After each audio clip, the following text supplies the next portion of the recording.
வணக்கம் மக்களே.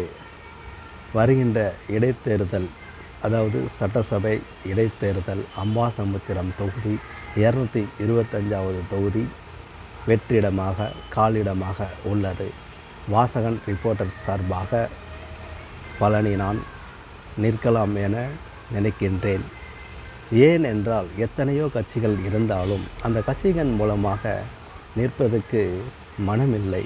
சுயேட்சையாக ஒருவன் வென்றெடுத்தால் வாழ்க்கையில் மட்டுமல்ல, அந்த தொகுதியிலும் வெற்றி பெறுவான்.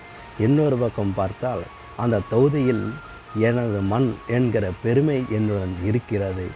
ஆகவே இந்த வாசகன் ரிப்போர்ட்டர் பழனி இந்த வருகின்ற இடைத்தேர்தலில் நிற்கலாம் என்ற ஆலோசனையில் முடிவு பண்ணி கொண்டு இருக்கிறேன். ஆகவே உங்களுடைய ஆதரவை தர வேண்டும் என்று கேட்டுக்கொள்கிறேன். இந்த தொகுதி 234 தொகுதியில் நம்ம தொகுதி மட்டும் மிகவும் பின்தங்கிய நிலையில் இருக்கிறது. எப்போதுமே மக்கள்தான் பின்தங்கிய நிலையில் வறுமை கோட்டுக்கு கீழ் இருப்பார்கள், கேள்விப்பட்டிருப்போம்.